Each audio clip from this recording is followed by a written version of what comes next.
Intinya sunnah itu ternyata bertumpu pada 3 perkara.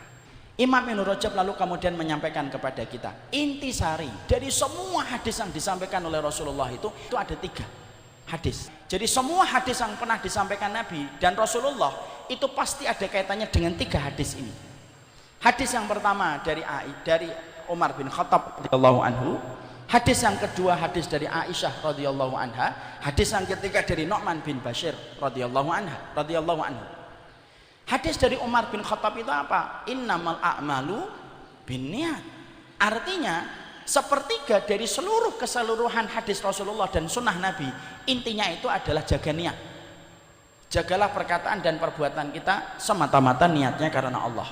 Itu sepertiga dari hadis yang disampaikan Rasulullah, yang jumlahnya kalau kita mengacu kepada Imam Ahmad jumlahnya adalah 1 juta. Hadis yang kedua, hadis dari Aisyah.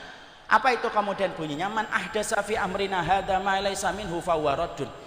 Barang siapa yang mengadakan sesuatu perkara yang baru yang tidak pernah kami perintahkan, maka itu tertolak. Ini hadis tentang masalah ilmu. Perhatikan ilmu sebelum kita berkata, perhatikan ilmu sebelum kita berbuat. Dan itulah yang dinamakan dalil.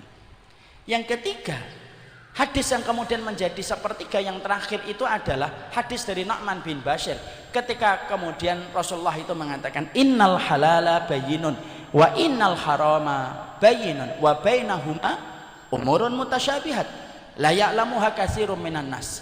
Rasulullah SAW kemudian mengatakan yang halal itu jelas, yang haram itu jelas, yang tidak jelas itu adalah yang samar-samar antara yang halal dan haram, yang tidak diketahui oleh manusia. Hadis Nu'man bin Bashir ini bercerita tentang apa? Proses makanan. Berarti kalau kita mendapati hadis Rasulullah, kalau tidak kaitannya dengan niat, ya kaitannya dengan ilmu. Kalau tidak kaitannya dengan ilmu, kaitannya dengan proses makanan. Betul-betul makanan itu halal atau makanan itu haram, atau jangan-jangan makanan itu syubhat.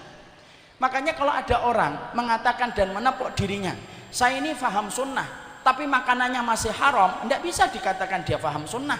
Karena sesungguhnya indikator kefahaman kita terhadap sunnahnya Nabi, yaitu ketika kita perhatikan niat kita, kalau kita perhatikan bagaimana setiap dalil ketika berkata dan berbuat. Yang ketiga, ketika kita memperhatikan makanan.